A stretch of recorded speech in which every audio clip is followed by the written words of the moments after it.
Hogstye.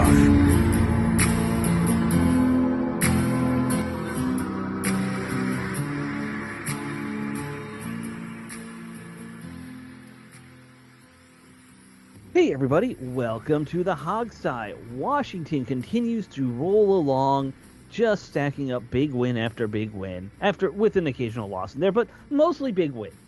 What team are we even talking about? Hmm? What team are we even talking about? I don't know. It's so alien to me what we're seeing right now. We've never had that in the history of the show. Not in the history of the show. Like I was still wearing my Superman pajamas when the team was this good offensively. You guys would have been in high school, I guess, or college at that point. Depends on the what era 91 you're team. talking about. But I'm talking about the 91 team. All I know is that I'm just still wondering if I left the movie theaters when I was watching Doctor Strange Multiverse of Madness, because this is definitely madness right now. I gotta be honest. I think I'm still in the theaters right now watching that movie, and I've been drawn into it. I did not expect this level of confidence this early. I really did not. None of us did. No. It is legitimately impressive, and I legitimately think this team is on the right track. I'm not one to get, and you guys know what's happened in my fandom with the team and everything. I've never tried to hide that, but I think, and I've always been a little bit cautious about leaning too far into expectations, because that's kind of the nature of fandom. You're not being objective, but I think looking at this team objectively, they are light years ahead of where they should be on offense. They are defense, not so much, but offense is gelled together way faster, and despite a lack of traditional talent on top of that. What they've done, or what Cliff Kingsbury I think has done very well, is he's taken these pieces that they had, and he said, "All right, no one here other than maybe Terry and Jane Daniels, no one's a 5-star talent. But what can these guys do?" And he's built the offense around the 2 or 3 things, 4 things that each of these players does well. And it looks good. It works. Like he is doing a masterful job at building this offense. And this game that we just saw versus Carolina, all right, I know it's Carolina, bad team. But losing Daniels in the first drive, still being able to put together a great offensive game plan with a backup. This game told me more about him and the rest of the team than any other game we've had this season. I mean, to be fair, Marcus Mariota isn't a normal backup. No, he's not. He's not some like jag. Like he was at one point a Heisman winner, second round or second pick overall, just like Jane Daniels. I get that, but still, I think he didn't practice hardly. No. Like he wasn't practicing with the ones all week. I was really impressed with what we saw on offense. I think it was J.P. Finley, if I recall correctly, was talking about this. That apparently at Cliff Kingsbury, he has. I mean, obviously he has his offensive playbook, and he has very specific plays that he has for every week for his quarterbacks that he knows that best fits their style of play, and he infuses that with his overall game plan with the rest of his offense he's going to call. So when he shifted to Mariota, it was almost like Mariota was there from play one, because it didn't matter. He just shifted his play calling to what I guess he has like a Mariota chart, I guess, or something like that, or whatever, essentially. So he knew what plays fit his play style the best. The one thing that's been impressive with me with Cliff Kingsbury, because I might have been the most skeptical of anybody when he came to Kingsbury when he came here. I wrote about it. I talked about it. You were, yeah. And right now he's been having me cross off all my skeptical reasonings for not wanting him here per se. I guess that's a bad way of saying it, but whatever. You get my point. But he's been able to build an offense that's where Terry McLaurin is moving, where he's been so used to leaving his X receiver stationary to one side all the time. Terry's moving. He's been working off of misdirection, motion. He's been more creative with his offense. He's been reacting to the defense throughout the first half. And most importantly, he's adapting his play calling into the second half. All of that, a lot of that, he did very inconsistently in Arizona, and defenses figured him out. and he never adjusted.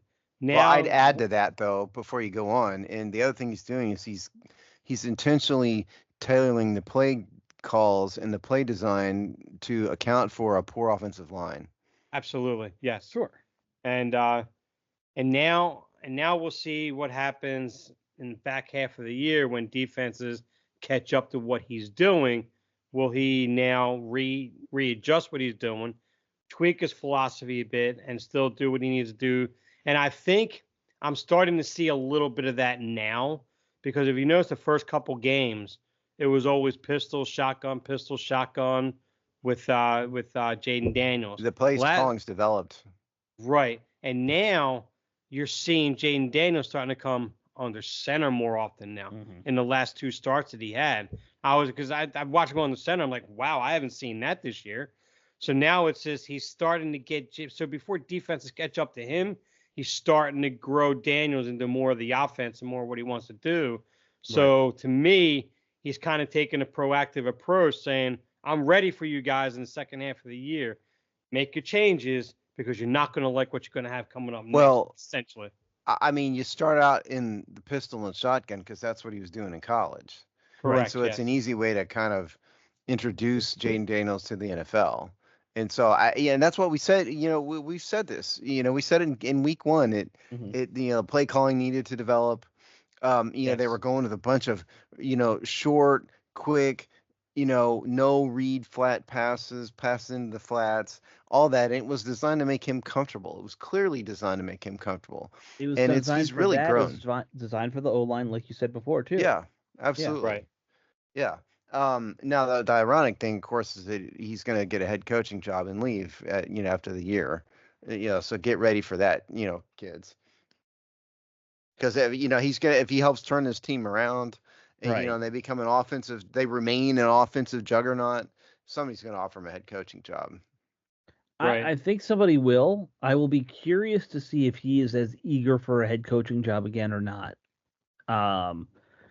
There has been a lot of talk locally that he didn't really want to get back into head coaching, but we'll see. Anyway. When somebody offers you $10 million suddenly.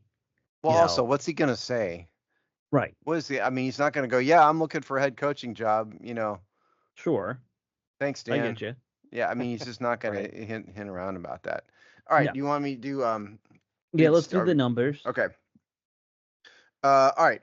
So Jaden Daniels this is obviously Washington 40, Carolina 7. Jaden Daniels is 2 for 2 for 6 yards when he went out. Marcus Mariota finished the game 18 for 23, 205 yards, 2 touchdowns, quarterback rating of 132.8. Brian Robinson was the leading rusher, 12 for 71, average of 5.9 yards to carry, long of 11. Jaden Daniels had 3 carries when he went out. 3 for 50. That was the one long 46-yard run and like the first play of the game, practically second play or something. Yeah, and then the second run was like 5 or 6. You just fell to the ground. Right. Jared McNichols 7 for 42, 6 yards of carry. Mariota was 11 for 34. Austin Eckler 4 for 17. Leading receiver was Terry McLaurin 6 for 98 on 6 targets. Long of 25, Zach Ertz was next, 4 for 40, 1 touchdown. Olamide Zaccheaus, 4 for 25. De'Ami Brown, 1 for 23. Noah Brown, 1 for 16. Ben Sinnott, I believe that's his first catches of his career, 2 for 6. 1 touchdown. Austin Eckler was 2 for 3. And on defense, Mike Sandersill led the way with 7 total tackles, including 6 solo. Noah Ignobeny, 6 tackles. Bobby Wagner, 6 tackles. Jeremy Chin, 6 tackles. It goes down from there. The interceptions were Dante Fowler Jr., Emmanuel Forbes Jr., and because we just can't quit on Tress Way, 1 punt, 40 yards. And the Panthers, these are bad. Andy Dalton, 11 for 16, 93 yards passing. Quarterback rating of 44, 2 interceptions. Chuba Hubbard, 17 for 52, 3.1 yards per carry. Miles Sanders, 3 for 34, including the 1 long 26-yarder. Jatavian Sanders, the leading receiver, 6 for 61. And that is stats. Oh, the punter. I got to play the punting game with somebody. So the Carolina punter, 5 punts for 252 yards. In case anybody is wondering, That's a lot. Now they only had 180 yards total offense. So Wow. there you go. That's like Washington last year. It is. It Well, is. the last Uh, several years. by the Yes. way, just as an aside, happy to hear that Andy Dalton, the car accident he and his family got into wasn't serious. I don't know if you guys saw that story, I did but not. Yeah, I did. yeah, yeah, he got in a car accident. His wife, kids, dog, everyone in the Everybody's car. safe. Yeah, but he probably won't play. It sounds like because he got like banged up. No one's seriously injured, at least though. Yeah, thank God for that. Right. Yeah, they already had Bryce Young as a starter Yeah. for this week. They just so. can't win. No, they really can't. Um, I mean, we got to talk more about the offense. Obviously, they dominated every which way. Um, I was surprised, before that last drive in the second quarter, they had thrown for something like 6 yards, I believe.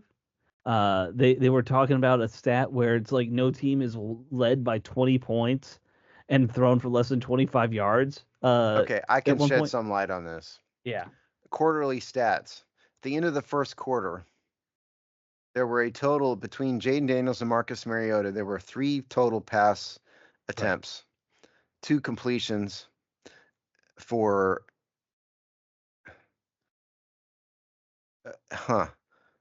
Okay, Jaden Daniels was 2 for 2 for 6 yards. Marcus Mariota was 0 for 1 for 0 yards, and somehow it says the total was 2 yards. That's got to be a typo. Because of a sack, Steve. Oh, the sack. Yeah, that's Yeah. net. Yeah, you're right. Okay, so 2 passing yards and then 88 rushing yards. And if you skip to the end of the halftime,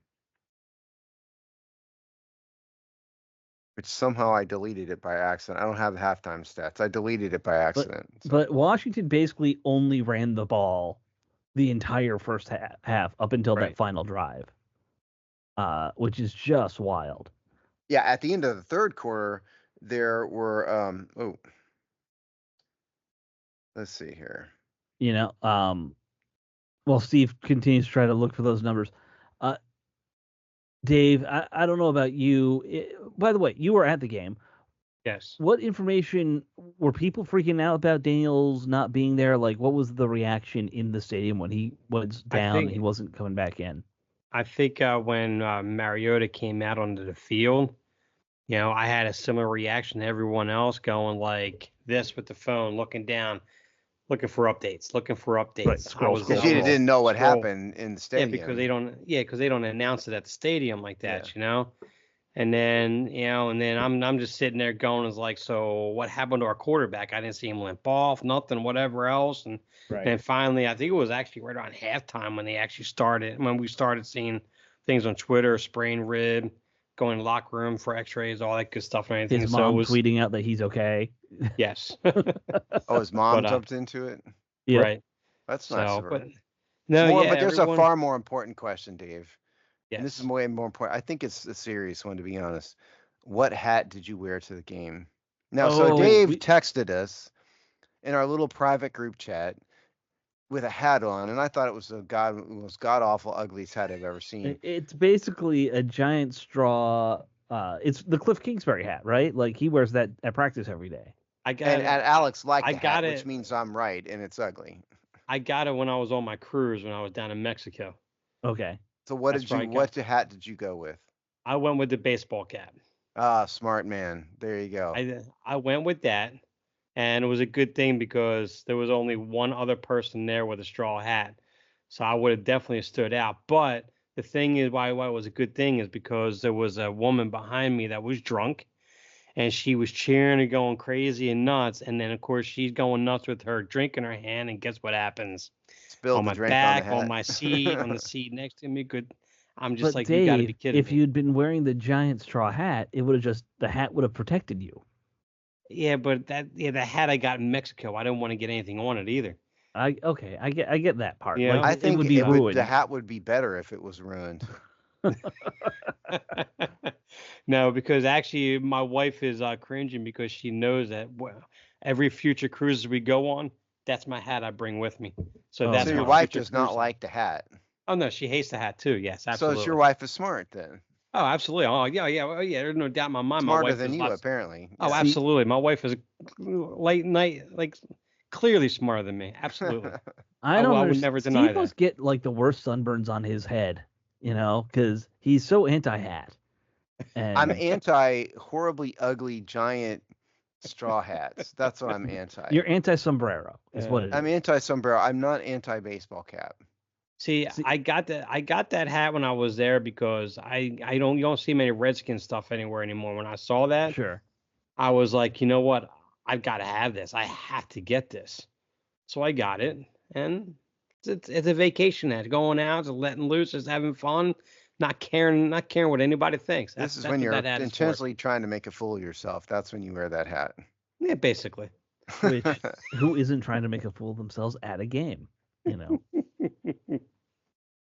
Uh, uh,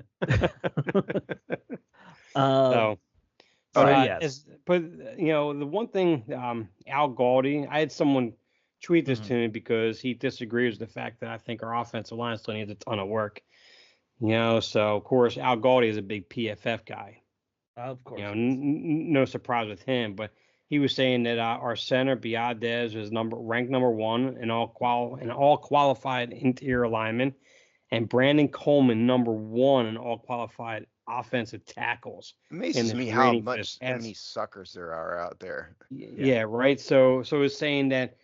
So it's saying Washington is number 1 in run blocking, which I don't doubt. I think they're a very good run blocking unit. I mean, Yeah. they're definitely high up there. I won't The eyeball disregard test that. tells you that. Yes. Right.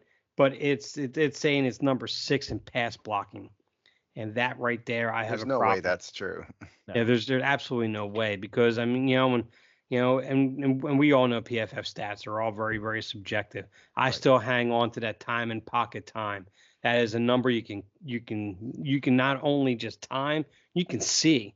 So whenever a play has to be long and developing, our quarterbacks have to bail out of the pocket. They got to step up early, find a lane, they got to move.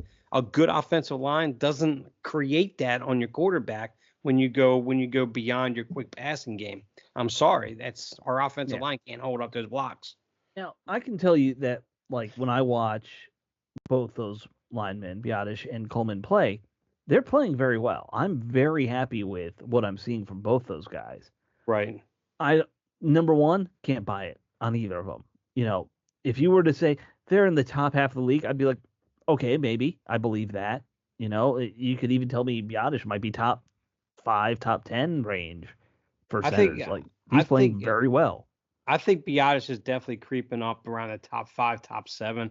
That I have no doubt about. Just Coleman, I mean, come on, man. As a left tackle, he's not there. I mean, he's not No, there. he's I mean, splitting time he for a reason. right. He's athletic. He can move. He's a powerful guy, but he struggles with the elite pass rushers. He is. That's why I think his future is a right tackle ultimately. But we'll see what happens. I could still be wrong on that. Well, yeah, and never forget this is the Panthers they're talking about. This is not Absolutely, exactly a massive pass rush, elite talent. Right. Right. It's a hard game to judge. And I think my kind of overall thoughts are similar to Alex, what you said earlier. Yes, it's the Panthers, but Washington took care of business the way they were supposed to. Right. Yes. And many, many other years, Washington has laid an egg in games like this. They're playing a worse team. They played down to their competition. Things go horribly wrong.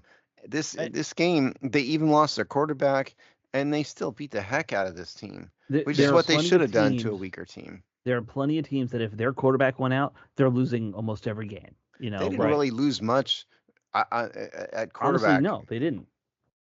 See, that's and that's the one thing I wrote about too in my column was, in past years they either struggle to barely win this game against Carolina, or there's like the Bears game last year on Thursday night when they got completely blown out when they were favored in the game. They got destroyed to a very bad Bears team. But this game it was under 100 yards passing. They kept I think it was 3.1 yards a per rush average they let up or something like that. I mean, the defense came along. They created turnovers. They stepped up. They did what a playoff team should do to a bad team. I think this team is definitely destined, provided on the second half of the year Kingsbury proves me wrong even more so. If he keeps on that track, I think they're on a path to be a potential playoff team. right now, as at the path they're at right now, the pace. By the way, I found my halftime stats. Oh, good. So at halftime, Washington was combined between Mariota and Daniels 7 for 11 for 77 yards passing with 1 touchdown. Rushing, Right. they were 17 rushing attempts, 137 yards. That includes 6 rushes by the 2 quarterbacks And for those 67 75 yards. of those 77 passing yards came on the last drive of the Yeah. half. Yep.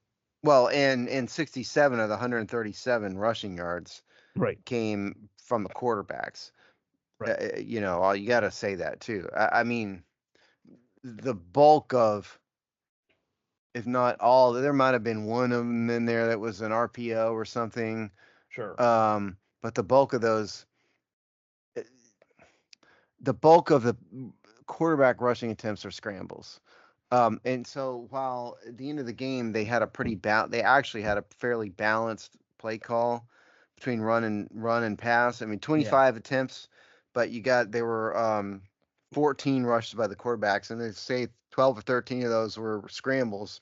Mm-hmm. That's actually a pretty even balance. I was kind of surprised how much they ran it with Mariota. I know they're scrambles and stuff, but you would think with him being the backup, they would try to keep him That's his from. game, though. Yeah, Don't forget, Mariota was very Jaden Daniels like. right. Not as fast, but yes, No, but he was yeah, he's a runner. considered a runner. Yeah. Yeah. Mm-hmm. No, I'm yes, playing that old Chip Kelly system in college and all that. That Oh, was his absolutely. game. That was his MO, was that he Right. was, a runner and a thrower. Um, so I'll point out in terms of offense, Brian Robinson averaged 5.9 yards per carry Right. again, which is good. Even if you subtract his long run of 11, that's still he's 11 for 60, which is still 5 yards a carry. I Right. mean, the guy is. I'm not a believer yet, but I'm trying to get there with him because he is in fact proving his case. Maybe it Right. really was the team was absolutely terrible last year and that Mm-hmm. impacted him. And maybe he's with a better team here overall, a more accomplished offense. He's all of a sudden doing exactly what Washington needs to. Every back is going to have a bad game or two. That's Mm-hmm. called football. It's called life. Yes. And he had a couple of those. But Right. more or less, he is doing exactly what Washington needs and more. And if he's going to average over 5 yards a carry, he's going to end up in the Pro Bowl. Yeah, I Doing mean this. he's having a great year. I saw Yeah. he's right now on pace for just over 1,000 yards. Somebody tweeted like, "Here's where everyone's on pace for." It's ridiculous. This team's on pace to run for 3,000 yards this season, roughly. Um, but of course, that all depends on if Daniel stays healthy, can get back quickly, all that kind of stuff. I do want to talk about the defense again, with the caveat they're playing Carolina. I want to ask you guys this: is this defense actually improving or not, or is No, it just an illusion? it's an illusion. No, Carolina is terrible offense, horrible offense. They don't have a ton of talent. Tuba Hubbard, Sure. they did do decent against Tuba Hubbard, who was Right. averaging, 5 point something yards a carry. He's down to 3 in this game. But the Carolina was behind by so much that Yeah. they couldn't really rely on Hubbard on the Right. They run couldn't game. run. This is not a game, in my view, that you can look at Grade the to. defense. Right. Not really. I mean, again, they did what they needed to do against a bad team. I'll give them credit for that, but this is not the team to judge them against, I don't think. Well, they were also fortunate to get the bad Andy Dalton this weekend as opposed to Yes, Andy Dalton a couple weeks ago when he was actually looking pretty good. That's what that's Andy exactly Dalton right. does, right? But see, the one thing I took away from it was I think it was another step for Sanders still in terms of he was not out of position. He was aggressive. He was where he was disciplined in the game. He wasn't. He didn't look like as if he was out of place like he was for the first few weeks of the year. Now it's like he's adapting to his role, his responsibility. He knows where he needs to be. So as long as they keep him away from being on the outside against the bigger receivers and then keep him in the slot, moving around, I think they have a player in Sanders. So we're starting to see a growth in him. That's about the only thing I really took from the defense. Outside of that, It was just a bad Carolina offense. It's kind of a shame Sandersville doesn't have another about 4 inches in height. Oh, you ain't. Yeah, right. Of course, he wouldn't have been available when Washington drafted him Right. if If he he was did. if he was 6'2", yeah. I Yeah, mean, Yeah. he'd have been a first-round pick. But right. Right. I mean, let's be real though. There are plenty of shorter corners in the league. Like he's not abnormally small. He's on the smaller side, no, but but I mean, yeah. he's just not going to be the number one corner going up against Hmm. a uber talented receiver all the time who's 6'1". Mm, They move around, sure. receivers do, and it's just a general rule. I think he's too small to do that. Yeah, yeah. Daryl Green, who I do want to hear, Dave, what you thought of the Daryl Green thing since you were there, but Yeah, I was gonna ask him about that after we wrap up yeah, game balls. but I mean, Daryl Green is a special case. He's a Hall of Famer. He's one of the greatest backs in history. He might be the fastest player in NFL history. Him and a couple other guys, both Bob Right. Hayes maybe might have been faster, but you can't use him as an example. It's not fair. Well, you're also talking about a corner in Dow Green that basically knew how to read the quarterback and knew what the receiver's routes were before halftime, half the time anyway, understanding what the quarterback's going to do, what the offense is. I mean, he was a technician on the field, so it was. I Yeah, mean, I mean, he's a Hall of he was Famer. I mean, it's you absolutely, yeah. just yeah. Yeah, So yeah. yeah, so we don't think Alex. What do you think? I mean, that's Dave and I kind of agree. I mean, look, I think there are some things that I'm seeing that are positives. I think the linebacker plays continue to improve. I don't know if you count Fowler as a linebacker or an edge. He's kind of that weird hybrid role in this defense. Um, I agree. Like, it's just I so hard have to him listed say. as a linebacker on our chart.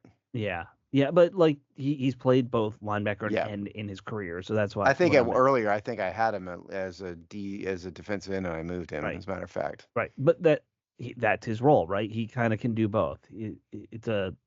That's why he's here. Um, in the end, I agree. You can't really take too much away because it's Carolina. We'll see how they play against a better offense in the Bears, this week, and I think that'll be a better test and way to judge this defense. Yeah. Yeah. Why don't we wrap up and do game balls? I want to hear Dave's thoughts about what the Daryl Green jersey retirement ceremony was like in person. I very briefly stopped by to try and catch a glimpse of the Key to the City thing, but I only had like 20 minutes and then I had to leave. Right. But well, yeah. So why don't we do game balls and we'll do that. All right, I'll go first this time since y'all went. Okay. I had to go last time. So on offense, I'm going Brian Robinson, and I know he wasn't the most important on the player on the field, maybe this game, but Mm-hmm. to me, this game ball is a recognition of how far he's come since last year. He's acted. He's playing like a number one back. I think they probably had to try to get him some more carries. Um, Defense, I'm going Dante Fowler. I mean, the man had a pick six. Yeah. He's got to get a game ball and it set the tone for the rest of the game too. So, Brian Robinson, Dante Fowler for me. Yeah. Yeah, I think. Go ahead, I Dave. had to go with Sanders on defense. I'm liking his growth. I like the direction he's going. And I thought he had another very good, disciplined, effective game. I liked Sanders still. And offensively, I'll give it to Mariota. I think when he came in, he after that first 3 and out, when a lot of fans were just like kind of not really booing, but like, oh, here we go. And then all of a sudden, he just picked it up and played very well. I think it was quarterback rating was above 100. I think it was like 123 at the end of the game or something like that. But he did very well to fill in. I know he's a veteran. He's been in the league for a long time. Yada yada yada. But when you saw what he looked like in Atlanta, that quarterback you never saw that once in Atlanta, which is why they got rid of him pretty quick. So, but I'll give it Yeah. to Mariota on that. I mean, I think Fowler's going to be my defensive one. I agree with you. Can't go against a pick six. Sure.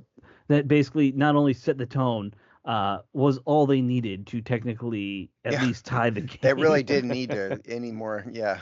Yeah. Right. Yeah. And just because I'm gonna have fun with it, I'm gonna give my offensive ball to Austin Seibert because he set a weird little record.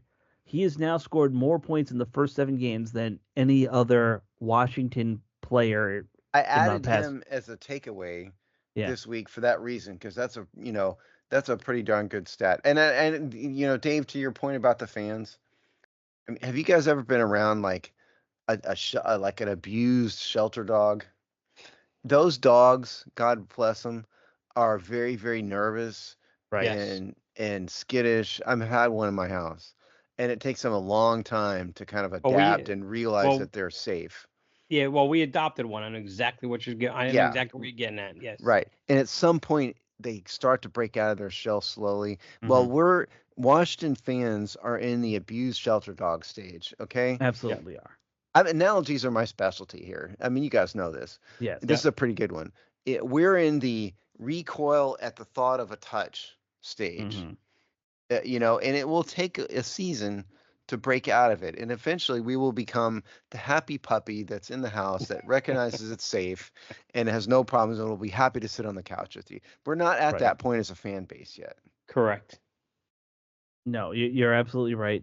And I've not done a sheltered dog that was abused, but one of my cats was one of those. So, Well, cats are going to similar. act like cats are not the same. Cats are going to No, they're treat you like not. that But anyway. they are similarly skittish and afraid of everybody at first. Then it'll just Then they become just it'll ignore grow you into, and are yeah, it'll fine. be a jerk later. Yeah. That's when it's fine. Same Yeah. concept, different result. Sure. Sure.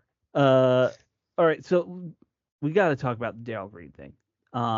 My going down to the Key of the City wasn't very interesting. I only was there for like 20 minutes of them playing terrible, well, in my opinion, terrible music. It was a lot of go-go and like 60s music because they're like gearing towards an older demographic than me somehow for this whole thing.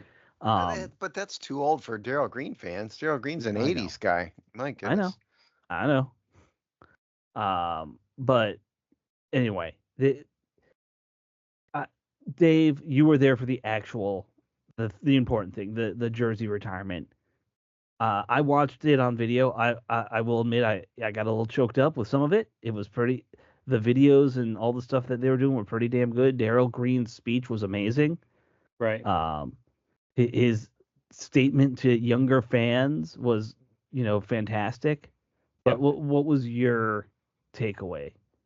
All I know is I'm actually getting chills right now just thinking about it. When you even talking about it, it was um his speech was fantastic, but before he even started, Chick Hernandez spoke just before him, and Chick Hernandez was just sounding like every one of us old nostalgia fans, man, just talking about the team, Dow Green, what he meant to the team, the community, and the kind of player he was, and everything, and all. I mean, he did a great job of really bringing Dow Green up to the podium, Mm-hmm. and then when Dow Green started talking, man, it was just like, yeah, of course he went over his accomplishments and everything, not just the team, community, and everything, but when he started talking to the younger fans, it was kind of it was a bit comical when he said, and to all you Gen Zers out there, he said, I know it's been rough for you. Trust me when I tell you, this organization was good at one point. Josh Harris is getting us there again. He's getting this team back. And he said that he had never felt this kind of aura and ownership in the clubhouse and everything that he hasn't, that unlike what he's had when he's been around Josh Harris.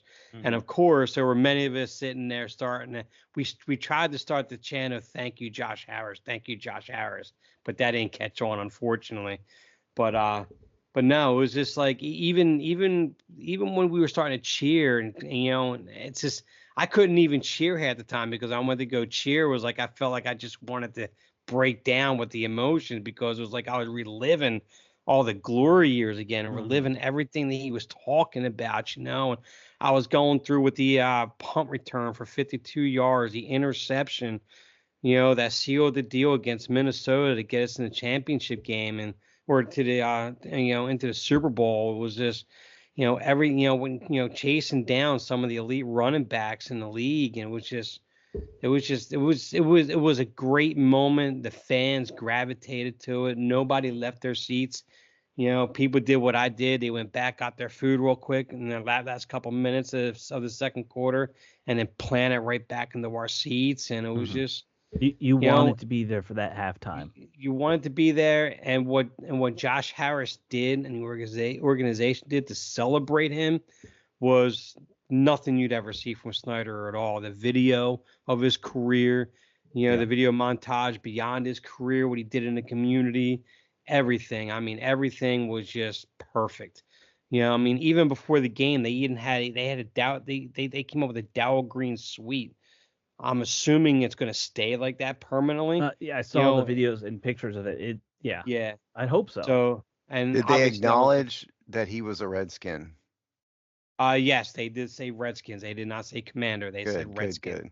Good. Yeah. So that was the team name used. But the only thing that I would say, this was during the game when they were going around throwing all the legends, and went through and they showed Dow Green and they showed Dave Butts, or not Dave Butts. I'm sorry, Bostic. Bostic. Yeah, Bostic, Mark Bostic, and then something but they like went to 70 guys were there. I don't a whole bunch of alumni were there. But they went to a video in a suite, no lie, and they said, and here's Gary Clark. It was not Gary Clark. It was just some old. I'm dead serious. I'm sitting there going, no. I say that is not Gary Clark. And the guys around me in the stands go, I can't believe they did that. That's the only thing they messed up. That was it. I was just like, that's the cameraman's fault. At least they didn't misspell the name London Fletcher. Right. No, right. So I know when I was at the thing I went to, I saw Mark Schlereth was easy to see. First off, he's still like 6'8", so he's like a giant. And like the guys who you still see on TV and stuff every day, they stand out. But like he's hugging and high-fiving a bunch of dudes. I'm like, those are all ex-players, but for the life of me, they're on their 60s now. Right. I don't recognize most of them. The ones who haven't been in the spotlight, it's very hard to see who's who. Mark Schlereth is like 6'3", by the way. Oh, is he only? Well, yeah, but he's a big guy. He's a big dude, yeah. Like even not just height, but he's not Jacoby though. No. You're right. He's probably smaller. Yeah. But it's very good to see how many of the alumni are coming back now that Snyder's gone, which is fantastic. Daryl They've Green, had some alumni things that have been downright embarrassing, like who showed up. Right. Yes. Under Snyder. Right. It was basically Joe Theismann and Doug had to because he worked for him. A couple of random linebackers. Yeah, exactly. Clinton Portis because he needed, a sandwich. So free food. Prison food isn't very good apparently. Yeah. But no, I thought from what I saw watching online, it was fantastic. Yeah. And Daryl Green is just such a high class individual, such a good dude. You can tell. They should have retired his number a long time ago. They should have. It should have been retired the day he retired. Yeah. Now I don't know why Washington didn't insisted on not retiring numbers. I never understood that. I wonder because he was so disconnected from Snyder. I wonder if he had some odds against him in terms it's very likely. Probably. Probably. Yeah, so it was like so if we retire his number, is he even ever going to show up for a ceremony for that? Nobody is more petty than the tiny tyrant. Right. You're right. So it's like, and to be honest with you, if I was Dow Green, for as classic as a man as he is, if Snyder said we want to retire a number, it's like, well, I'll do a video call in for that at the stadium. That's okay. But every aspect of this retirement was fantastic. Mm-hmm. I don't know how many more numbers they're going to go through. At some point, you got to kind of limit it. Washington has a lot of Hall of Famers because it's an old franchise, so you do have to limit it. Right. But you have to in the sense that you only have 99 numbers. That's what I'm saying. You can't. It can't be the Yankees and retire everybody. Right. Exactly. And even in baseball, it's easier, smaller rosters. Yeah. All right. And even from that first video when they had him come in to do and they surprised him, the whole thing has just been fantastic. Right. All right, we have to move on because we got to talk about a lot of big news with the team and the Bears game coming up. the shocking thing that happened yesterday, them releasing former first round pick Jamin Davis. For your boy, Yeah, basically. yeah. I was very surprised to see that they let Davis walk so that they could put McGee back from the IR It onto the really active shouldn't be roster. that surprising, really, though. Um, I mean, they were trying to find him a home. Right. They moved him to kind of defensive, quasi defensive end, Hmm. sort of pass rusher. He started out as middle linebacker, then he was an outside linebacker, then he was defensive end. Um, Now he was in the last year of his rookie contract. Correct. And so this means, kids, you ready for this? They save zero by cutting him. Right. Because first round pick contracts are fully guaranteed, Right. and so this is not a matter of like, and they also have like 29 million in cap space anyway, 28 million. Right. So this is not a case of we need money. This is a case of we tried with this guy. He's gonna be gone in 10 weeks anyway, and so let's just move. They like Fowler. He's a Dan Quinn guy. Right. Let's just do it now. Davis is on his last legs. You don't move positions twice, including one time with this new, Hmm. coaching staff, and think you're in good graces. So Right. I was surprised they did it now, but I'm not overly shocked. Say it like that. I But assume they shopped him and couldn't get anything either yeah, with that's that. been the rumor. Now, of course, the pettiness of Jamin Davis came out though because he started blocking every Washington account that he could get a hold of. Apparently, he was blocking fans that were following him. Fans were just coming out there going screenshots like, why is he blocking me? I Well, haven't let's said see. anything to Are him. we blocked from Jamin Davis? Let's find I out. have no idea. That's a good question. Jamin So Davis. Let's see. so apparently he took that real personal, but whatever. Hey, listen, I hope he goes and has a great career with somebody else. You were overdrafted and we Yeah. couldn't find the right role for you. That's all Ron Rivera right there. Well, we are not blocked from Jamin Davis. I am at a this post his posts are all protected. I don't know if that means I'm blocked or not. So I don't know. Um, yeah, I mean, look, I have no ill will towards the guy. Like it No. just No, it didn't didn't work work out. out. It didn't work Yeah, Yeah, out. but I was surprised that they didn't kind of ride it out for no other reason than if somebody else maybe signed him, you might have a shot at a comp pick. But the old Bruce Allen move, I go for mean, the comp picks. it's not that complicated in that, they're bringing McGee back. They need a roster spot for him. Right. Who on the linebacker slash defensive Right. end Who's group? below him? And the Yeah, answer is really nobody. right. right. There you I, go. yeah. No, yeah. And again, thanks Ron Rivera Did for Ron Rivera have any good draft picks? right now it's looking like Brian Robinson and Quan Martin. Well, actually, I thought he was fantastic in his drafts. I say that seriously. I think he was fantastic way he managed these drafts because it put us in position to have Jaden You're Daniels about to today. prove a negative here, right? Yeah. Yeah, Yes, you're I saying am. he was so bad it put the team in position to have the second overall pick in the draft. Correct. And Yes. we That is not have what I a meant. well No. that's okay. I switched it. I Okay. switched that on you You're trying to because be positive. I'm not used to being positive. I'm the Mr. well, Negative.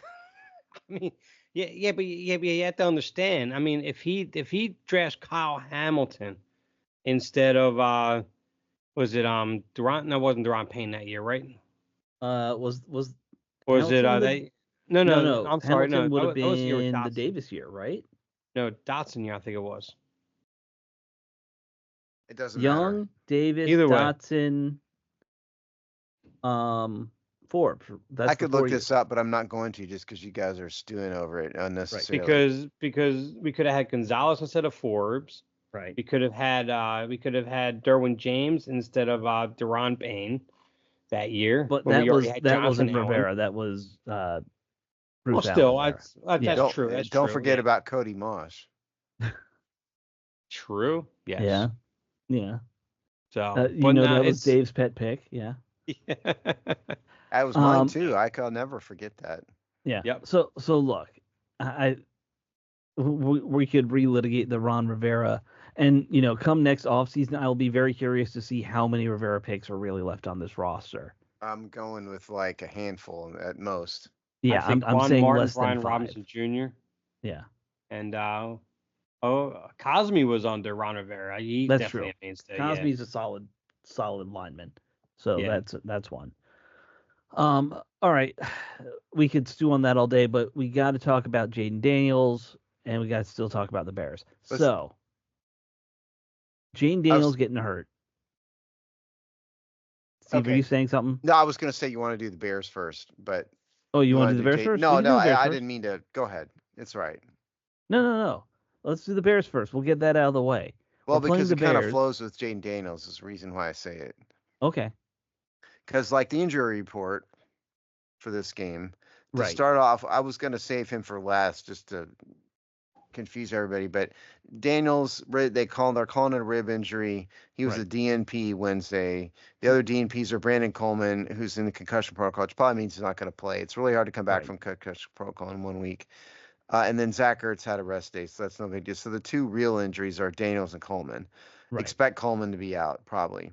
And then you got a bunch of limiteds: Nick Allegretti, Dorrance Armstrong, Tyler Biadasz, De'Ami Brown, Cleveland Farrell, Dante Fowler, Cornelius Lucas. Expect him to play, obviously. Tyler Owens, all of them are limited. Emmanuel Forbes, thumb, who cares? And on the Bears side, the DNPs were two DBs, Brisker and Gordon, both DNPs, and there's several limited. So that's injuries. So Jaden Daniels, I have to think they'll be cautious with him. On the other hand, he's a young guy. Right. I tend to think he's probably going to play. I don't think he will, and I'll give you my reasoning why. I don't think I would do it if I were the coach, and that's because we know he didn't practice today. Odds are he's not going to practice tomorrow or Friday with his injury. From what I've been reading, if it's not a broken rib and it's just like damage to the cartilage or whatever, it's usually you need a full week to heal up. I do not want to see Jaden Daniels going out on game day if he hasn't practiced all week. This is a rookie.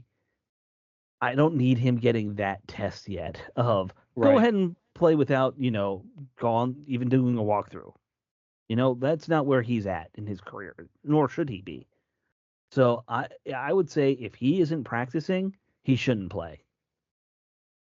Yeah, I think I think Daniels is on that track of not playing this week, and I'm pretty sure Kingsbury and Dan Quinn are probably sharing this conversation right now. And Cliff Kingsbury is probably like, "Hey, listen, I could do this with Mariota. I have what I need around him. If we go with without Jaden Daniels 1 week, this offense will be fine. I mean, granted, the Bears defense is better than what you see with Carolina, obviously, but it's going to be one of the best defenses they face. Yeah. I mean, it's early in the year. You don't need to rush him into it. We're 5-2. We can afford a loss right here going at 5-3. It's not going to set this team back in any way. You just don't want to see a situation where you have Jaden Daniels set back because you're just trying to get to 6-2 when you can easily recover from a 5-3 record. It's not like you're facing down a barrel for being 3-5. It's cute that you guys believe this. Don't forget, this is a conspiracy theory. You want the Oliver Stone theory? I know where you're going with this. Yeah, Washington, exactly with it, yes. This game got flexed to a late afternoon game by the NFL specifically to feature the top two quarterbacks in the draft, the rookie quarterbacks in the draft, who were both on a 4-2 and 5-2 team. Mm-hmm. I think the NFL will put a lot of pressure on Washington to have Jaden Daniels out there for that reason. Well, let me give you a counter to that, though. Okay. Right now, with the way that Jaden Daniels has been playing right now, the attention he's gotten, I'm not saying he's the face of the league yet. Obviously, he's not. That's still Mahomes and other players. But the trajectory that looks like he could be on, the NFL could be looking long term on this and say, yeah, we would love to have this matchup, absolutely. But what we potentially have in Jaden Daniels going forward long term, do you want to have a hit to a rib that's going to have long term effects for the rest of this year when you can just have him rest for a week, maybe two, and then come right back and pick up where he left off and continue? Because the NFL is going to need the NFL needs another face in this league right now. And right now Jaden Daniels has been taking the league by storm, as we've seen. His jerseys are selling across the country, not just in the fan base, and he's getting more notoriety than Caleb Williams right now. So NFL may also want to protect that too at the same time. The NFL a lot of times does not have long-term vision like that. No, They're not good at that. Everything you've said is true, though. Yeah, I would agree. I get your point. I think you're right. But I don't think the NFL is really great at long-term vision. So I think they're going to want him out there.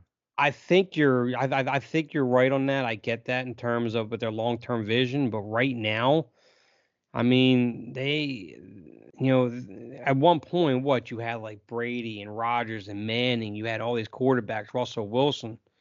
You're losing all that right now. You have and also Mahomes. Point out that Patrick Mahomes has not been that good this year. Right. Correct. So you don't have that luxury of having multiple quarterbacks that's driving this league right now. You're not having. I mean, one of your best quarterbacks all year so far has been Sam Darnold, for crying out loud. Right. So it's crazy. So I get what you're saying, and you're probably most likely right. I get that, but also Jaden Daniels at long term. I mean, eventually they got to start thinking long term. Eventually, there's also there are no great quarterbacks in the NFC right now. There's a lot of little things like that I'm sure the NFL, somebody in the NFL is thinking this way. I'm with Steve. I don't think that it's Roger Goodell thinking this way, or any of these people who might be calling Washington to say, hey, he's going to play, right? We can't tell you he's got to play. Allow me to throw some Chicago Bears into this. Yeah. The Bears have one of, if not the statistically best passing defenses in football. They do. Simultaneously, they have a mediocre at best run defense. Right.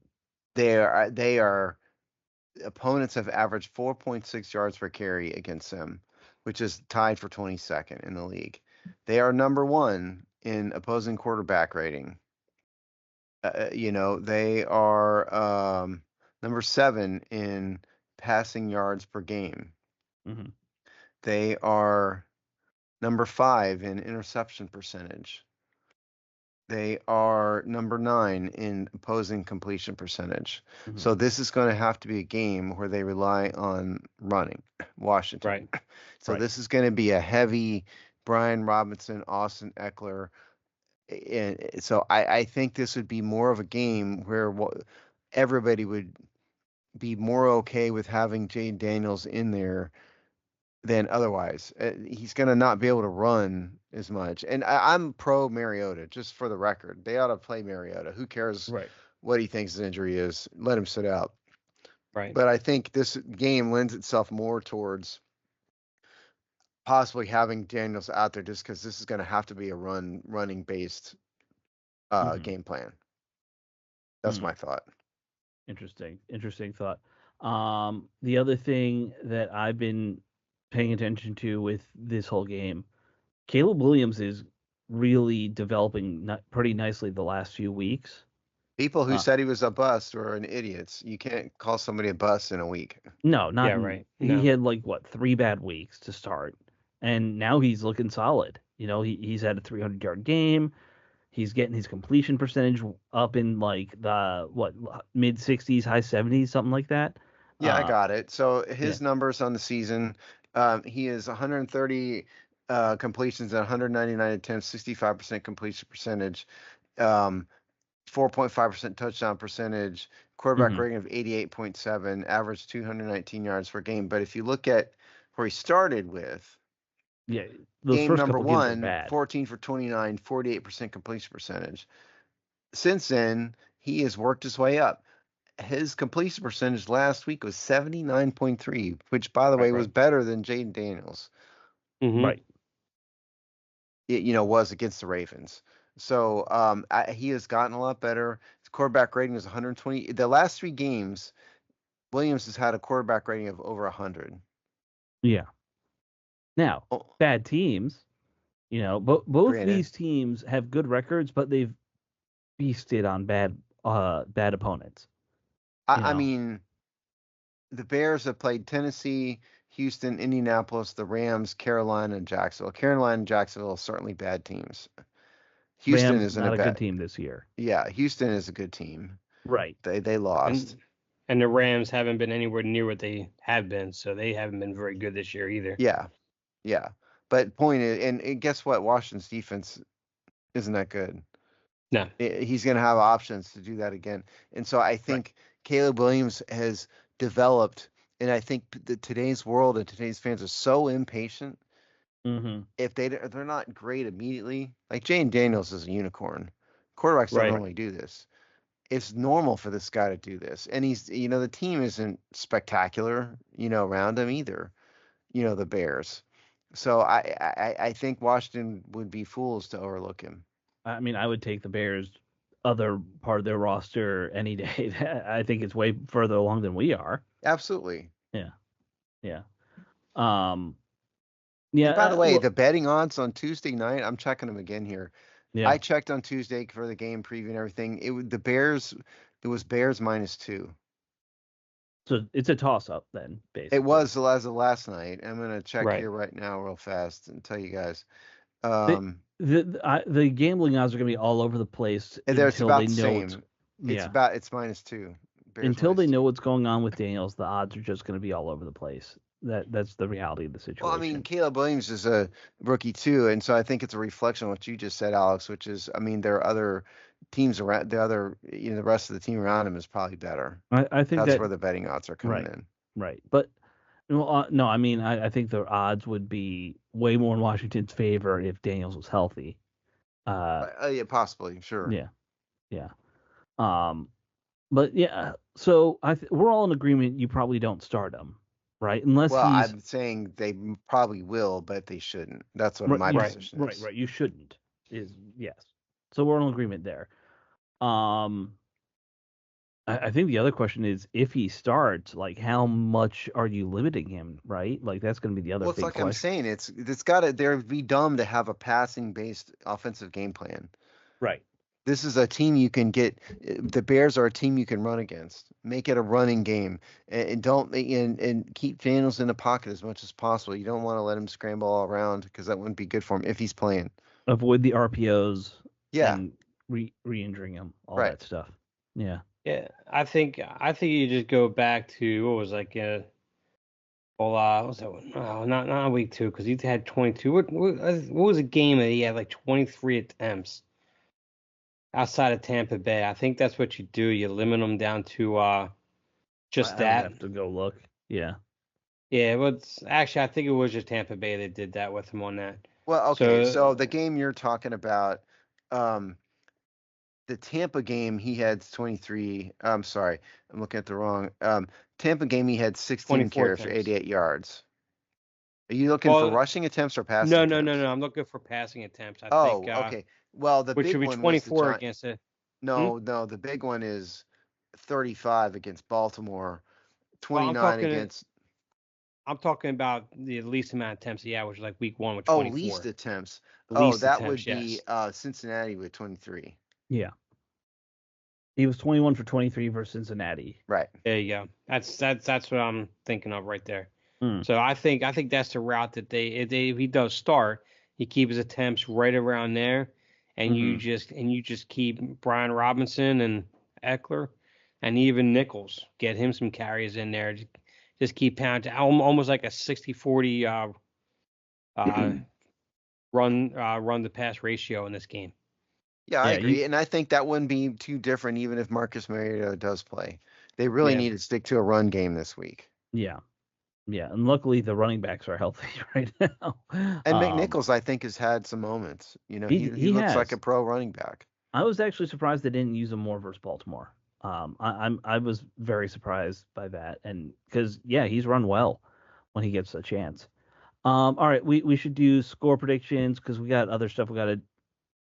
I know we want to talk about Deshaun Watson and just the beautiful, beautiful irony. So, why don't we do our score predictions?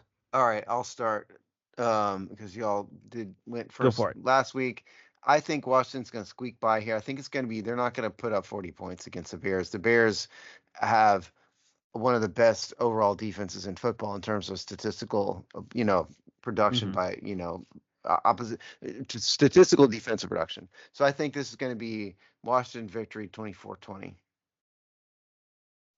Me, I think it's gonna be a low scoring game. I think even with Jaden Daniels, I think right now the Bears have been playing very, very well right now. I think the Bears with Jaden Daniels, without Jaden Daniels, whichever, I think the Bears just barely squeak it out to about maybe a 23-20 type game. Bears win. Yeah. Yeah. Yeah, I think, and both of you are kind of where I'm at score wise, and it's a toss up in my head, man. Like this could go either way. It's going to be low scoring, like you said, 24-21 range. If Daniels doesn't play, I'm going to say the Bears win it 24-21. If Daniels does play, it flips. That's if Daniels is healthy enough to play and he comes out and does what he plays like he should, that I think that could be the difference. Now, Grant, I think there's going to be opportunity for Caleb Williams to really take advantage of his defense if we don't Sure. get to him. I think you could see the only team that could possibly score above 30 would be if our defense completely melts down and can't get a single stop at all and then no negative plays. I could see the Bears getting 30 plus, but I don't think it happens though. There you go. Pistol we go. predictions, kids. So just before the show started, we had Steve hunt down the video so he could watch what happened to Deshaun Watson. Couldn't happen to a nicer guy. Couldn't happen to a nicer guy. Is there any saga in the NFL that is a better train wreck at this point than Deshaun Watson, the Browns? Now they're going to be fire sale, it sounds like, because he's done for a year with that injury. That is not a quick one. There is no doubt in my head that the Cleveland Browns act of getting Deshaun Watson and giving him such an absurd contract is my vote off the top of my head for the worst personnel move in NFL history. Definitely up there.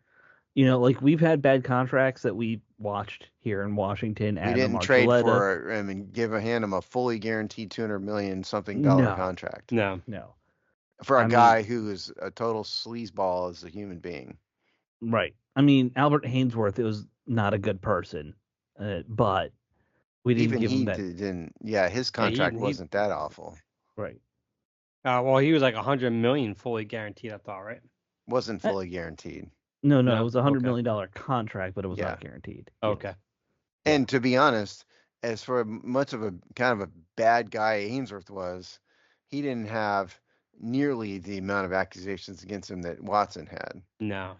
So for those of you who haven't caught this, by the way, he tore his Achilles. By the way, we didn't say that. If you all missed this, yes, I watched the video literally 30 seconds before we went on the air. Right. And it's very obvious. If you haven't seen it, extremely obvious, he tore his Achilles. There's no doubt. Right. So it's going to take a year. Yes. When you see a person's whole calf muscle pop as they're going down. Yeah. That is what it looks like when your Achilles pops. I would assume his goal would be to be back for game 1 next year. Right. He's still relatively young, so it's possible, but is anybody but Mrs. Watson rooting for him? I don't think there's any Mrs. Watson rooting for him. Well, his mother, his mom might be rooting for him. Maybe. I don't know, man. Your son gets accused of 24 sexual assaults. Are you still rooting for him? You're going to buy the son's excuse, Mom. I didn't do it. I was just hiring innocent. I was just innocently hiring a bunch of masseuses, Mom. I guess. That's a tough one. Well, all I know is that I know we should never cheer injuries. I know that, You know, Right. that's always a bad thing to do. I get all that, and it's not necessarily that anyone's cheering the injury per se, because you never really want to see someone get hurt, not like that. But the fact that the Browns did what they did in trading and giving up what they did in that trade Mhm. after all the accusations. I mean, you use accusations, that's fine. He settled out on all of them. I get all that. So it's not proof of guilt. That's fine, whatever. But still, it's there. Then you give him that contract all fully guaranteed the way that you did, and the Browns fans weren't too enthused about it. They had a lot of bite back on that too.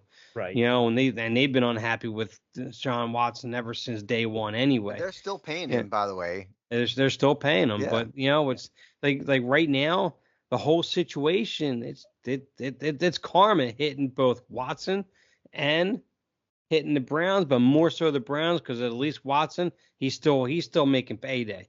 Honestly, You I'm really shocked that Dan Snyder didn't try to trade for him. I really am. I my assumption is that because he was facing the lawsuits, he was probably told by somebody in the league, "You You are not can't bring allowed in to." this scumbag into the Right. yeah. Right. And plus, with him having Rivera there was no way Rivera was going to Rivera wouldn't have put sign up with off that with kind that. of. No, No. that's For true. all of Rivera's faults, he's a decent, honorable man, and he would never put Yes. up with something like Right. that. Correct. Yeah, the whole injury thing, even as an atheist, I'm like, maybe there's a God now. Like, that gives you a little confidence that something might be out there. Some divine justice. I don't know, Uh, man. He's still getting 200 million for his troubles, yeah, so I know. I mean, Um, Watson still makes out in the long run anyway, whether he plays another down or not. he's got a lot of money to waste on masseuses. yeah. I mean, who knows if he'll even ever come back? Like he's been such a shell of a actual quarterback. This might just be a no, I'm done Of situation. course, the Browns are a train wreck, Right. so it's not exactly an ideal But situation. they are fire selling, man. They got rid of who was the receiver. They're apparently getting calls about every big name Yeah. player on the Browns now. In fact, I I've wouldn't be surprised if the Browns try to do what the Broncos did with Osweiler. They basically traded Osweiler and a second to get their contract off that hands.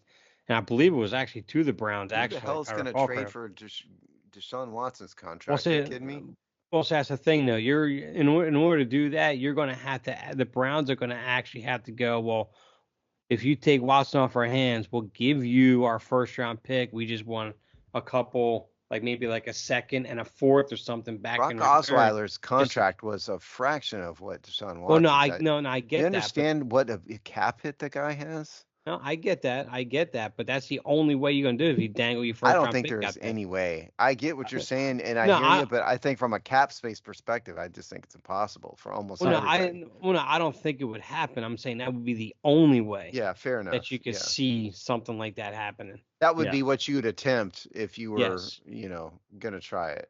Yeah. yeah. No, no one's gonna take that PR hit, quite honestly. Well, Uh, and the cap hit. and the cap hit. But look, Yeah. I think I don't know which one's worse to navigate, honestly. In my Well, I mind, mean, the cap hit would be worse simply because, you can it's navigate a 70 million PR a year. hit. I know. Yeah, but his cap hit this year, um, This year it's 200 next million. it's 72 million next Yeah. year. Yeah. And so this year it's 27 million, which by itself would be that massive amount. The dead cap is 200 million. Oh, And sorry. so Yes, they you're right. just, Yep. this year. And that is, How many years left does he have? What, 3 more Well, they years, just right? renegotiated it. That's the stupid part. it's through 2026. Yeah. Let me tell you what, I need to go to another site. The site I was on doesn't break out the cap hit, the dead cap like I wanted to. Yeah. I mean, I know vaguely. Yeah, like you said, 200 million this year. I think it's in the 70s the But next that's few not the years. same it's different for trading and stuff. So, Oh yeah, okay. yeah. When you trade, it you can It prorate splits it or up the money whatever. differently. Yeah.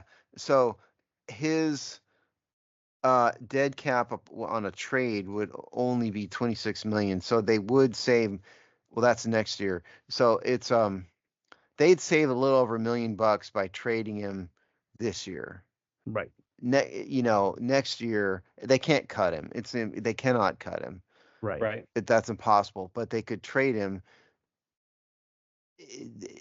They could trade him really any year going forward. So, but it's a matter of getting somebody to roll in and take a $72 million cap hit. I mean, that's crazy.